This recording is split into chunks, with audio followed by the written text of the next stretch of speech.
Tore Renberg, velkommen til Sølvberget. Du feirer jo i fjor 25-årsjubileum som forfatter. Og da sier det seg jo selv at vi må gjøre noen veldig store sprang og forenklinger for å kunne liksom si noe om forfatterskapet ditt på kort tid. Men vi gjør et forsøk likevel, og skal snakke om noen av bøkene som har vært sentrale i dette forfatterskapet, som jo har tatt mange vendinger siden 1995. Vi begynner med den første, som er Sovende floke fra 1995, som er kortprosa.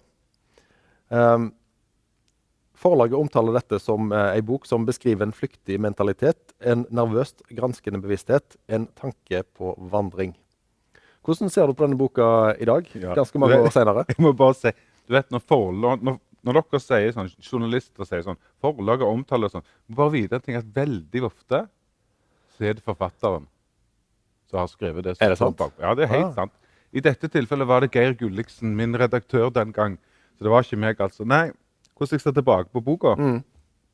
For meg er den boka der en veldig kjær bok, en av de jeg holder høyt i forfatterskapet, ikke bare av sentimentale grunner. Jeg synes han er god også, men da må jeg liksom se for meg en gutt som da han var 15-16 år, bodde her i Stavanger, og begynte å skrive dikt. Etter hvert, ganske fort, begynte jeg å prøve meg med noveller, og noen romaner. Men jeg famlet i disse årene fra jeg var 15 til jeg var 23 når den kom ut. Sjangermessig famlet og lette veldig. Hvordan skulle jeg få til dette her? Det var aldri noe problem å skrive. Det har jeg aldri hatt noe problem med, men form, ikke sant? Og så gikk jeg her på Bibla og lånte bøker, og jeg leste veldig mye. Jeg har alltid lest kolossalt mye, sant? Og så dukte det opp for meg, da var jeg kanskje 20-21, en stor oppdagelse når jeg leste kortprosa for første gang. Sjangeren kortprosa. Jeg leste den store samtidsforfatteren vår den gang, Tor Ulven. Han lyste som en sol liksom overalt. Jeg leste Obstfelder. Obstfelder sin kortprosa var veldig viktige. Borges, argentineren Borges, Baudelaire, etc. Pål Helge Haugen, poeten Pål Helge Haugen, som skrev en punktroman, kalles det, som het Anne. Ja, den formen. Så kom den til meg, og det forløste alt for meg. Da kjente jeg at, hei, dette fungerer. De der diktene. Jeg ble aldri noen gode lyriker. Og romaner den gang, det var ikke i stand til å skrive det alt for vanskelig. Ja, for det var det tenkte jeg også på, at de som kom inn i forfatterskapet ditt senere, vil jo gjerne forbinde deg med de der gode historiene. Ja. Og gjerne lange løp og flere bøker og sånt. Men det var ikke det som var ambisjonen når du var i tidlig i 20-årene? Nei. Og jeg prøvde meg som nevnt på å skrive noen romaner som også ble sendt inn til forlag og refusert av alle sammen, og godt er det. Men jeg fikk det ikke til. Det var for komplisert for meg. Jeg la det nok så fort vekk og var liksom nervøse for det, eller beskjemmet for at jeg ikke kunne få det til. Men jeg kjente, når jeg begynte å skrive i kortprosaformatet, som jo er et sted mellom lyrikken og novellen, ikke sant? Så det er jo et lyrisk og poetisk område, eller felt, og ansatsvis et fortellende felt. Det er jo ansatser til fortellinger der, så jeg vil vel parere deg med å si at alt det som jeg er i dag, det er inni der. Det var den formen jeg kunne arbeide i den gangen, som ga meg mening. Og så er det veldig en fryktelig språkorienterte form. Og jeg liker å se på meg selv, så det ærer meg i å være en språksikker og språkglad, sant? Språkforelsket forfatter. Så for det om du sier, som jo riktig det, at folk sikkert forbinder forfatterskapet mitt med lange linjer og store fortellinger, så forbinder jeg det like mye selv med et sånt språkligt betinget forfatterskap. Da. Det står jo en del om denne perioden i Karl Ove Knausgård sin bokserie Min kamp. I bok 5 så står det jo beskrevet, sånn som han husker det, hvordan du reagerer når du har da fått denne boka antatt. Da sier du 17 jævla refusjoner tok det, men nå er jeg der. Ja. Altså, det fremstår i den boka som du har en helt sånn usvikelig tro på at du skal bli forfatter. At du har null tvil. Ja. Hvor kom det fra? Jeg vet ikke, det er jo eldre du blir, jo mer mystisk blir det. Denne gangen var ikke det mystisk for meg. Denne gangen var det helt ja, det var helt usvikelig, som du sier. Det fantes ingen tvil. Det fantes jo en slags frykt for at det ikke kunne inntreffe og refuseres. Men inni meg var ikke noen tvil om at jeg skulle bli forfatter. Og jeg jobbet med det hver dag. Skrev virkelig hver dag og dundret på. Og så blir du eldre, og så blir livet mer og mer skjørt, og så tenker du, herregud. Akkurat sånn som du spør, hvordan kunne det være meg? Men det var det. Ja. Ja. Men var Fantastisk. Var det begrenset til den litterære Tore den gang? Eller var du like trygg på alle felt? Nei. Jeg var absolutt ikke like trygg på alle felt. Nei. Men jeg hadde stor selvtillit på alt som har med skriving å gjøre, og liksom det sånn intellektuelle området. For eksempel så var jeg skuespiller på Barneteateret i mange år, men jeg visste inni meg det kommer ikke til å skje. Så der forsto jeg. Du skal ikke søke teaterskolen. Du skal ikke bli skuespiller. Det talentet der er for begrenset. Men når det gjaldt litteraturen, så ja. Nei. Vi kan gå litt videre ta et sprang fram til Mannen som elsket Yngve i 2003. Ja. Det er jo da selvfølgelig første bok om Jarle Klepp. Jeg skjønte det sånn at i det du fikk antatt den første boka di, så tenkte du at du måtte flytte til Oslo. Ja. For det var der de skikkelige forfatterne bodde. Relativt. Men mens Mannen som elsket Yngve skrev du når du flyttet tilbake til Stavanger, er det riktig? Ja, nesten rett. Ja. Men ja, det var sånn. På vinteren mellom 1994 og 1995 så fikk jeg antatt den boka mi fra Tiden Norsk Forlag. Geir Gulliksen ringte meg, bodde i Allégaten i Bergen. Jeg kan virkelig huske det så utrolig godt. Det snødde ute.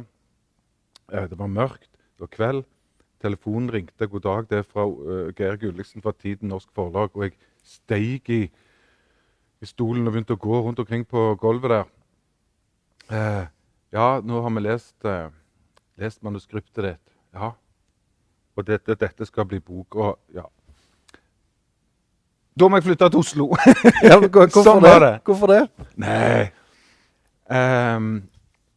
Inn og kriga, en følelse, inn og kriga blant Jeg er glad for det i dag, at jeg forsto det sånn at hvis jeg skal bli en ordentlig forfatter, så må jeg inn og krige blant de aller beste. Jeg må være i nærheten av der hvor de aller beste i dette landet jobber. Sånn var det jeg tenkte. Feilen er jo at det er i Oslo.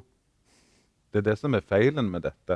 Men dragningen og liksom impulsen, den liker jeg veldig godt. Ja vel, ok. Nå skal vi akkurat der. Nå skal vi opp og spille i elitedivisjonen. Ja vel, akkurat. Hvor nærme forlagshusene kan det komme? Inger, kona mi den gang. Inger, vi flytter til Oslo. Ja, men vi har jo et godt liv her i Bergen. Inger, nå skal vi til Oslo. Sånn. Men kan du se avtrykket av Oslo-tida di i de bøkene som kom ut mens du bodde der? At det hadde innvirkning på hvordan de ble? Det var et veldig godt spørsmål. Det vil jeg tro. Det som jeg vet om mine bøker, jeg vet ikke alt om mine bøker, men det jeg vet er at alle sammen er veldig preget av der hvor jeg er i livet, og ikke minst der hvor jeg bor og skriver. Og det er en helt naturlig ting.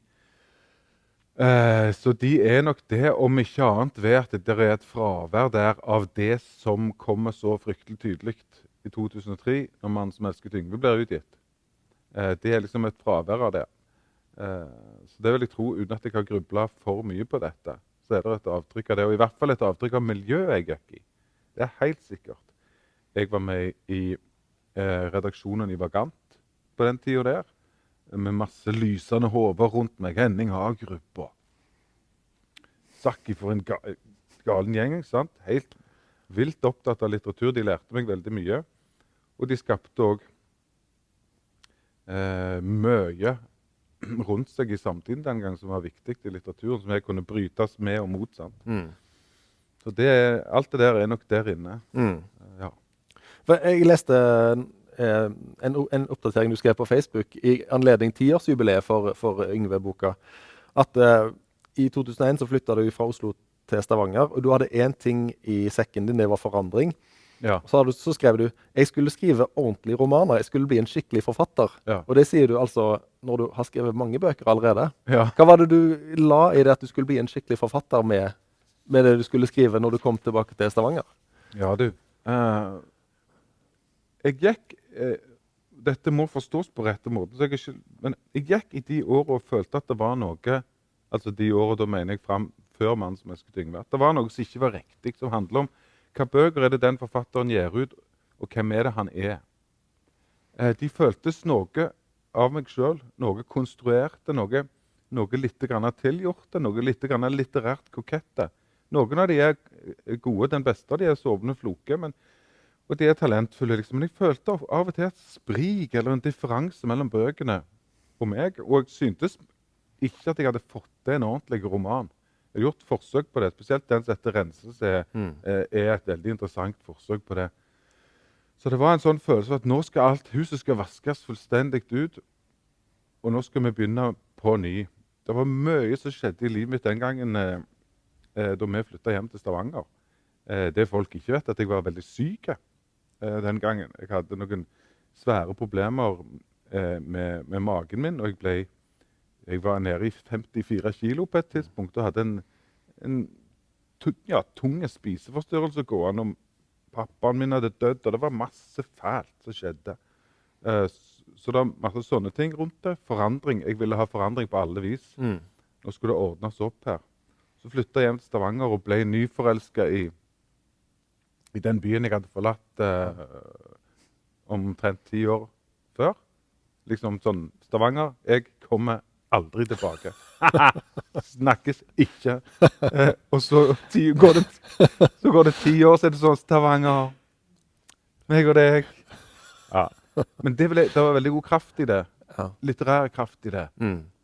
Komme hjem til vårt sted, vår natur. Skolen jeg gikk på Kongsgård, hele greia, som fungerte fullstendig litterært.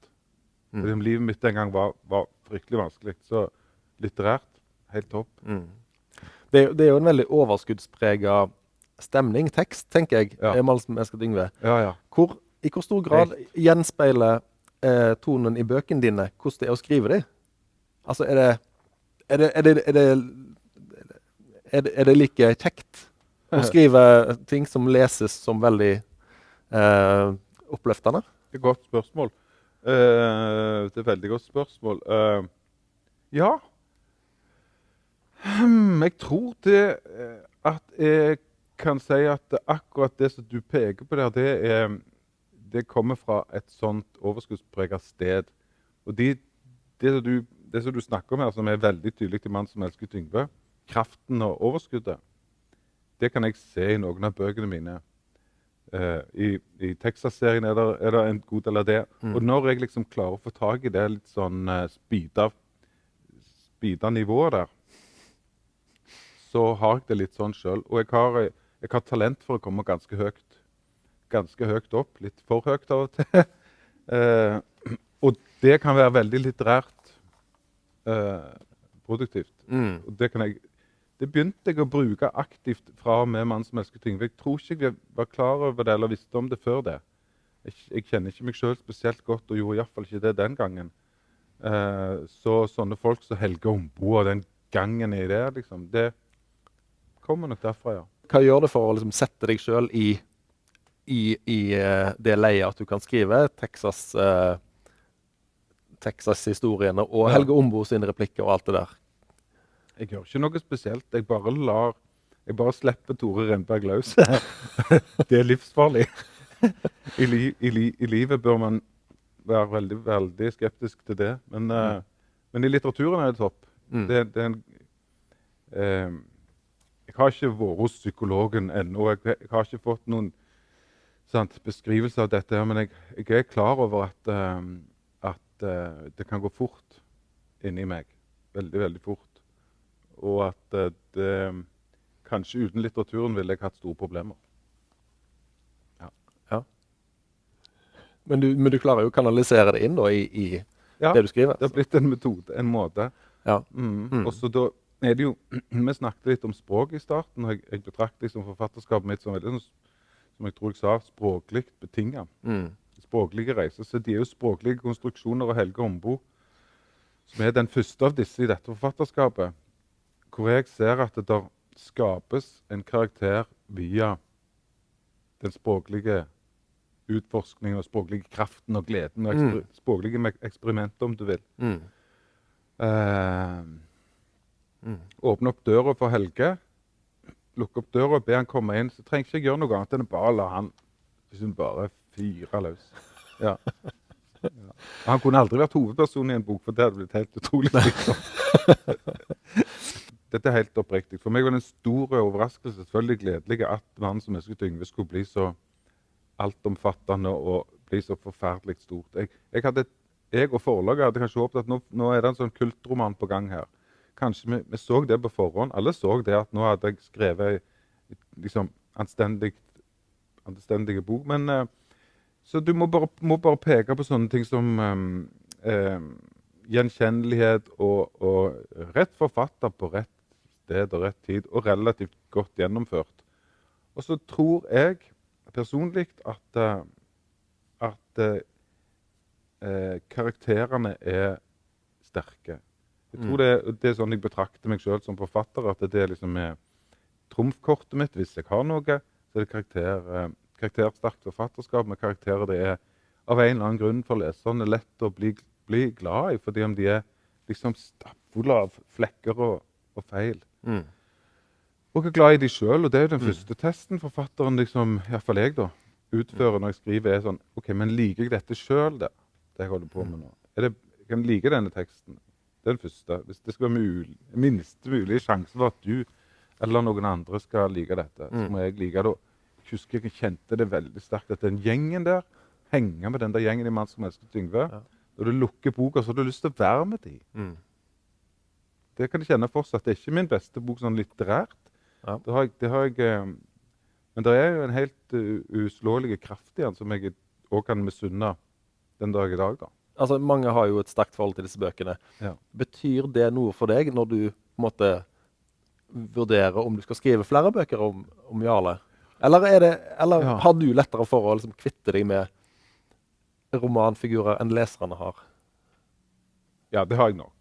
Jeg får ennå, om ikke ukentlig, så nesten forespørsel om hvor tid jeg skal skrive mer om Jarle Klepp. Og de vil helst ha en ny bok om Yngve, og jeg vil helst ha en egen serie om Helge og sånn. Og det er en kjærlighetserklæring til det verket som jeg synes er helt topp. Men jeg styrer jo bare til den fascinasjonen jeg er inne i akkurat nå. Der går jeg nå, hvor skal dette forfatterskapet nå? Men når det er sagt, da, så er det jo helt klart, det må vi jo være ærlige på, det er jo lettere å skrive i medvind.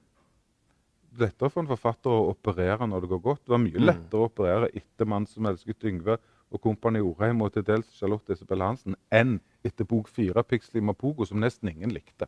Det var et plask. Det er en og annen som sier jo det er den beste, men det er for, du vet hvordan de folk er, de synes alltid det som ingen andre liker er best. Og det er jo sånne folk som de bøkene handler om. Men den høsten der, det husker jeg godt, bok 4, Pixel i Mapogo, alle var sånn, hei Tore, hvordan går det? Jeg har akkurat gitt ut bok, vanligvis det er sånn, hei, du har gitt ut bok, knallbra. Det var sånn, ja, går det med mor di? Det var nesten ingen som likte slakt, da i Stavanger Aftenblad, slakt. Ja, da er det tungt, synes jeg. Ja.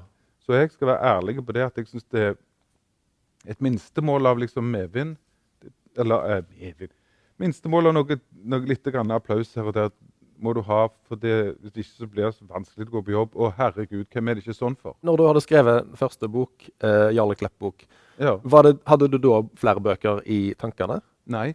I den serien? Det oppstod underveis, for å være helt presise. Midtveis, 2/3 eller ute i Mann som Esket Yngve, så kjente jeg, dette materialet her, det er interessant. Det er noe med dette. Og så begynte jeg å bli så interessert i forhistorien hans. Eller min egen forhistorie, om du vil. Jeg så bare det at den historien om hans familie, faren der, som Jarle Klepp bare driver og besøker i helgen og sånn i Mann som Esket Yngve, den bør du skrive om. Og da så jeg at nå kan du skrive den romanen du har tenkt å skrive siden du var 15 år. Mitt aller første dikt, Åsmund, det ble skrevet andre juledag 1986. Ja. Og det handler om å vokse opp det handler om å vokse opp i et vanskelig hjem med for mye rus, for å si det enkelt. Og pappaen min, min elskede pappa, som hadde vansker med det. Det mitt første dikt handler om det. Jeg har alltid visst at en dag så skulle skrive om det. Midtveis i Mann som elsket Yngve, så jeg, her er det. Dette kan jeg gjøre. Og midtveis i Kompani Orheim så jeg at jeg kunne skrive neste bok. Så de var bare sånn. De hekta seg på hverandre. Det ble 5 bøker, og så den siste, Dette mine gamle dager, kom jo i 2011. Og selv mente jeg det var kanskje den beste av de, så det er det er noe det, men da var det tomt. Men hvis vi går videre til Vi ses i morgen, da, som kom i 2013, Ja. er om denne gjengen med kriminelle i Hillevåg, er det en direkte reaksjon på Jarle Klepp-bøkene? Ja, absolutt. Det er en direkte reaksjon på alt jeg hadde holdt på med i 10 år. Ja. Veldig ofte så er det sånn i et kunstnerskap, det vil du si i musikken og i litteraturen, at forfatteren eller artistene, de reagerer på det innad i verket, på det som de har gjort før. Nå har du lagt en plate med masse rolige sanger, så kommer det en rockeplate. Helt naturlig, og i mitt tilfelle 10 år, nesten, ja, 10 år, med realistisk funderte litteratur, som i store deler av tiden lå tett opp til mitt eget liv, selv om jeg aldri insisterte på det som noen selvbiografiske litteratur, eller Dette var før virkelighetslitteraturbegrepet hadde oppstått, ikke sant? Ja, det var ikke mye sånn virkelighetsdebatt, men det kunne kanskje ha blitt hvis folk hadde vært på det sporet. Jeg er helt enig med deg, og jeg er takknemlig fra tedene opp til hårroten for at jeg slapp det. Da hadde Kompani Orheim blitt lest så smalt. Den hadde blitt presset inn i det kloakkrøret der. Og ja, jeg er kjempeglad for det, så jeg slapp det. Men ja, så jeg må prøve, jeg ser for meg denne tiden hvor det som en gang var så fritt, skrive Mann som elsket Yngve, åpne opp det universet. Det hadde etter hvert liksom blitt, jeg skal ikke si det var blitt et fengsel, men det var blitt et trangt rom. Det var et trangt litterært rom, alt jeg ikke kunne gjøre. Så det presste noe voldsomt på til å kunne dekke, ja, hva skal jeg si, andre deler av samfunnet. Og ikke minst en annen måte å skrive på. En annen måte å synge på. Og så var det sånn at jeg hadde skrevet en gang en liten roman som het Videogutten. Ja. I 2006. Og den slapp jeg aldri. Det universet der, det var så eksotisk gjengen med folk som lever utenfor loven. Og jeg er en pyntelig middelklassegutt. Jeg har aldri gjort noen ting gale, på en måte. Eller det har jeg jo gjort utrolig mye galt, men ingenting som har brøtt loven. Så det har vært eksotisk for meg. Og der så jeg plutselig mot slutten av den Jarle Klepp-fasen en mulighet til at det skulle åpne seg en ny dør, og så strømme inn et nytt litterært lys. Da. Og ja, det var utrolig gøy fyrt å begynne å skrive den der Texas-serien. Kjempekjekt. Det er jo mange som har pekt på likhet mellom Texas-bøkene og TV-serier. Ja. Disse lange TV-seriene. Ja. Jobber du på en annen måte når du skriver disse bøkene for å holde styr på alle trådene? Ja. Og har du sånn som de har på TV, sånn board, hvor du liksom trekker ut linjer, eller hvordan? Jeg har ikke stor nok vegg til det på kontoret. Hvordan gjør du det? Men du er helt inne på noe veldig viktig her, fordi at de er, om de er de beste eller dårligste bøkene mine, har ingenting med denne følgene å gjøre, men de er de vanskeligste jeg skriver helt sånn definitivt. De er så fryktelig kompliserte å orkestrere, for de er som om, jeg føler jeg er dirigent for et kjempesvært symfoniorkester. Helt utrolig svært. Sant? Og der skal pauken inn, og nå må fiolinene gjøre det, og så må vi ha fløytistene til å spille sånn, og så står jeg der, og jeg er alle på jobb her i dag, sant? Og det er veldig, veldig komplisert, men så skrive, misforstår meg rett. Andre bøker jeg har skrevet, Du er så lys, eller Tollaktig Ingeborg, da er det bare meg og da er jeg dirigent for en person. Og få den personen til å synge skikkelig fint og rett, sant? Så det kaoset der, og det arkitektoniske kaoset med å bygge de Hillevågsgjengen-bøkene, det er jo helt forferdelig slitsomt. Så de tar mange år. Og det arbeidsmetoden som du spør om, helt riktig, den helt annerledes. Jeg fører Hjemme så har jeg et nesten 100 sider langt dokument som biografien til alle karakterene i Texas-universet. Over små og store karakterer, 100 karakterer. Hvor tid de født, hvilken farge de har på øynene, hvor langt er håret, hvor tid klippte de det eventuelt, hvor kommer de fra. Så det har jeg har masse sånne greier gående med det. Ja, for det går jo litt tid mellom hver bok, så du husker kanskje ikke akkurat hvordan det ligger an. Nei, og så det så fryktelig mange det kreler av folk i de bøkene. Det var jo også en ambisjon, sant? Jeg har lest mye 1800-tallslitteratur og gammel litteratur. Jeg glad i denne myldrende tradisjonen. Vi kan si Dickens eller Kielland, som jeg leser så jeg har lest mye i hele livet, men leste så mye da jeg var ung også. Så jeg har alltid vært glad i den der romanen som flommer over av folk. Og se om vi kunne få til det, var en ambisjon den gang. Og så kan vi også si at mens det tidligere forfatterskapet mitt liksom europeisk inspirert i all hovedsak, så hadde jeg her liksom oppdaget den amerikanske og skitten litteratur. Sant? Ja. Det finnes andre, det kommer fra et annet sted. Og TV-serien som du nevner, helt opplagt. Texas-serien hadde ikke sett ut som man gjør uten Breaking Bad, The Wire, Sopranos og de tingene som var i emning der i starten. Det helt klart. Mange vil oppfatte disse bøkene som kanskje det villeste, det drøyeste du har skrevet. Ja. Og når en leser det, sitter en litt med følelsen av at her kan alt skje. Ja. Men alt kan jo ikke skje. Men hvordan klarer du å lage rammene for hvor drøyt det kan bli, og likevel altså det skal være overraskende, men ikke så vilt at leseren tenker at nei. Nei, du har rett. Altså, det er troverdighetsspørsmål som du... Disse tingene her, de oppstår innenfor det enkelte verket. Der oppstår grensene for den troverdigheten du klarer å etablere. Det er avhengig av tonen. Stoler folk på tonen?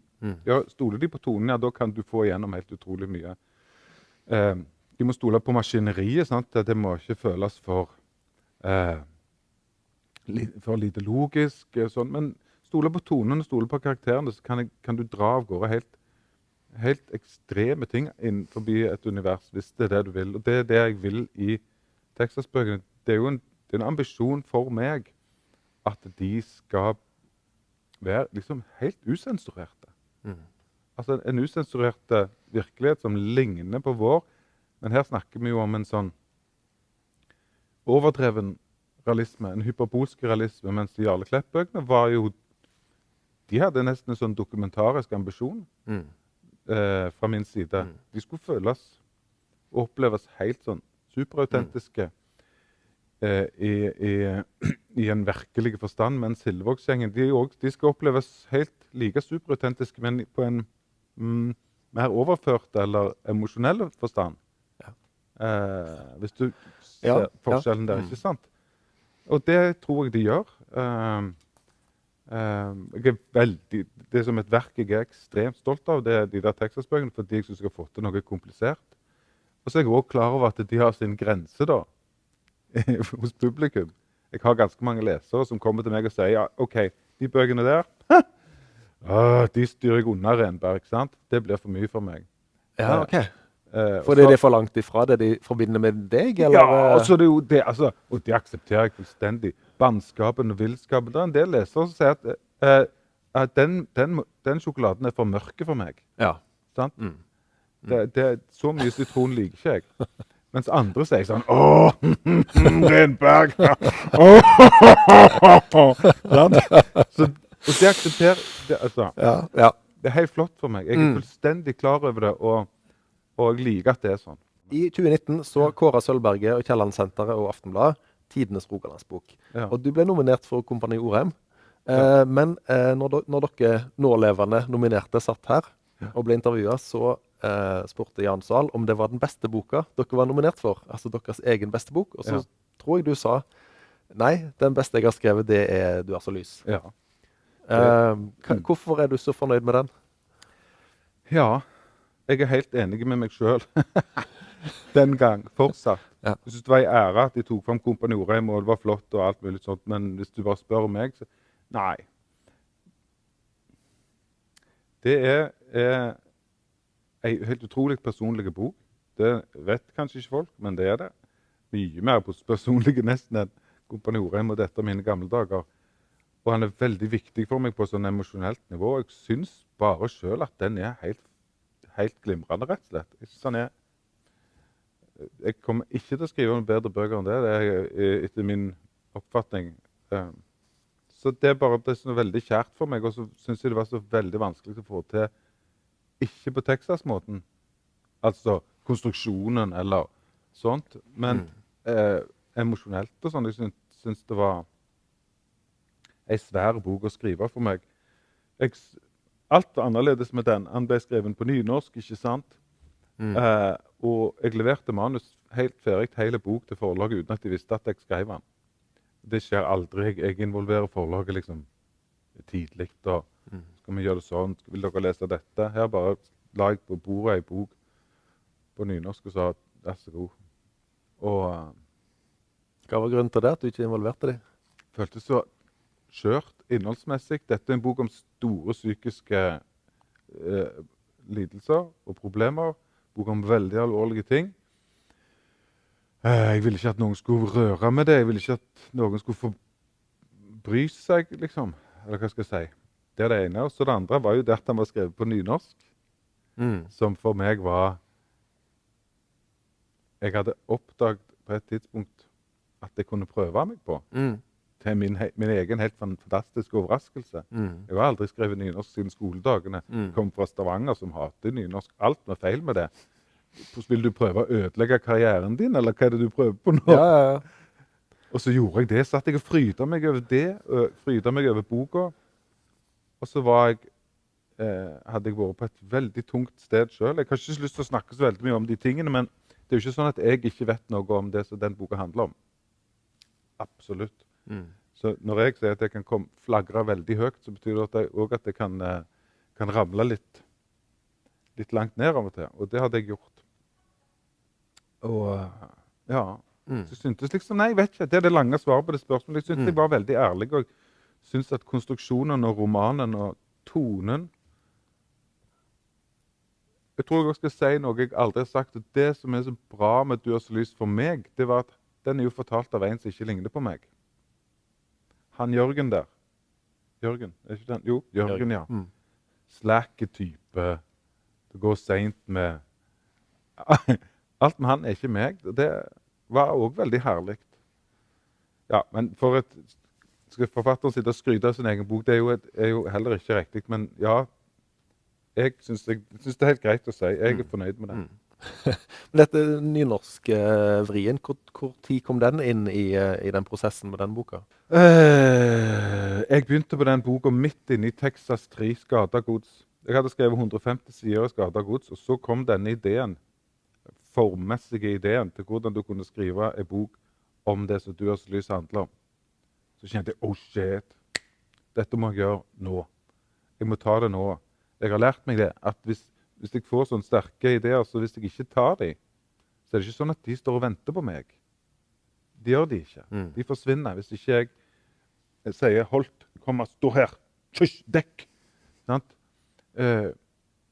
Så jeg la fra meg Texas og tenkte, det tåler Texas, for Texas har jeg jo skrevet 1500 sider om, og det tåler pause.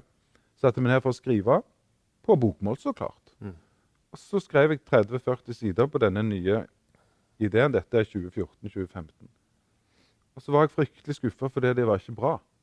Det fungerte ikke. Jeg skrev dårlig. Færdelig irriterende. Du vet hva du mestrer.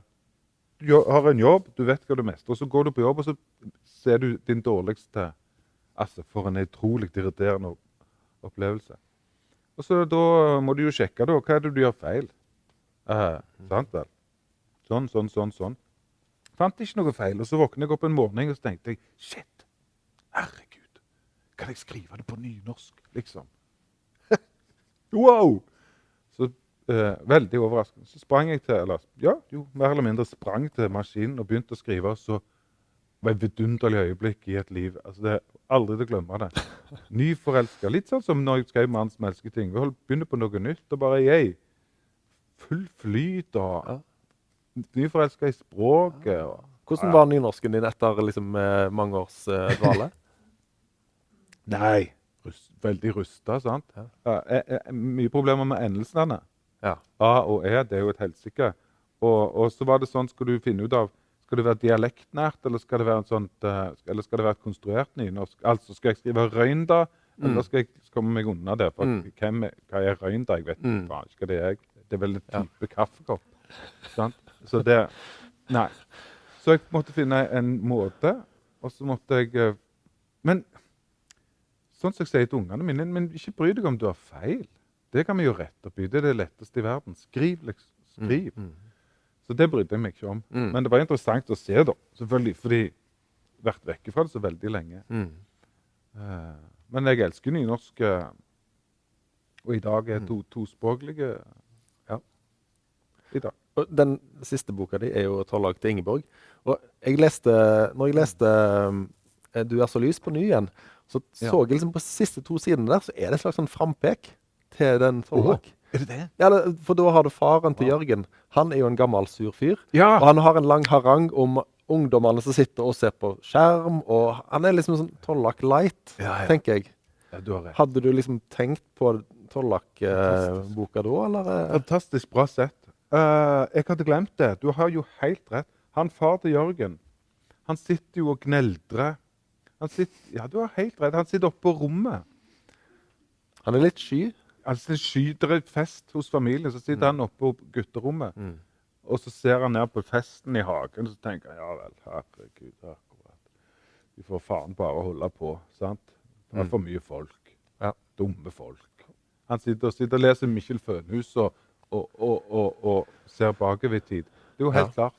Du har helt rett. Det er Trollag, det. Som stiger fram. For å liksom runde av her nå, så leste jeg rett før koronaen brøt ut i fjor, at du holdt på med bok 4 i Hillevågsgjengen. Ja. Er det riktig? Ja. Ja, jeg har holdt på med den lenge. Jeg holder liksom på med de bøkene og bygger de, vi snakket litt tidligere om, men de må konstrueres. For en stor del må jeg liksom mappe ut et slags forløp og bestemme meg for hvor mange som skal være med. Jeg har liksom for eksempel lært meg at for mange folk, det går ikke. Det er ikke som for mange folk i et rom. Så det er sånn der også. Så jeg må liksom bestemme meg for, ok, skal Daniel være med denne gangen? Skal sånn. Prøver så jeg rigger de, og så skriver jeg litt, så jeg har holdt på lenge med det, men nå er det liksom, nå er foten på pedalen og bånn gass. Og så har jeg jo jeg er litt skadet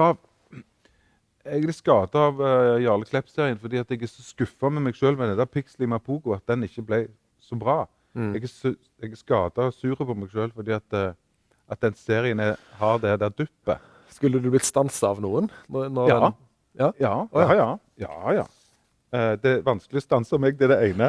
Ja, men forlaget skulle ha sett det. Okay. Ja, jeg anklager de for det. Forlaget skulle ha sett det, og skulle ha sagt, ok, men Tore, hold an, vi venter. Du får et ekstra år. For ideen er god, alt er bra der. Det er bare at han er liksom ikke så, spesielt de første 100 sidene av den boka, ikke riktig turnert. Det har gjort litt for fort, ja. Men jeg avbryter deg. Hva var det du skulle si om du er skadet av Jarle? Så jeg skadet det, for det irriterer meg over at ikke alle de 5 Jarle Klepp-bøkene er like gode. Og helst skal de liksom toppe seg, og det gjorde de i starten. Jeg hadde gitt ut Mann som elsker Yngve. Bra. Kompani Orheim, hei sann. Enda bedre. Ja vel, akkurat. Og Charlotte Isabel Hansen, veldig glad i den boka, fordi om det er den er sånn detour, det er lett, litt sånn, han danser litt sånn, det er ikke sånn Morten Abel-aktige, liksom god ironi og satire. Men den er bra da. Og så kom Pixley som er sånn, den stygge andungen min. Og derfor ble kanskje dette mine gamle dager såpass. Ja, så det skader det, så derfor betyr det at jeg stiller veldige krav til meg selv når jeg skriver de Texas-bøkene. Jeg krever av meg selv at jeg ikke gir ut en Texas-bok så ikke den er minst like god som de forrige, eller da kommer det ikke. Så derfor jeg jobber mye med det, holder på lenge. Nå har det tatt kanskje litt lang tid, så nå er det på tide at det kommer da. Da må jeg bare ønske deg lykke til med den, og videre med 2021. Ja, takk for at du kom. Takk for at dere ville snakke med meg.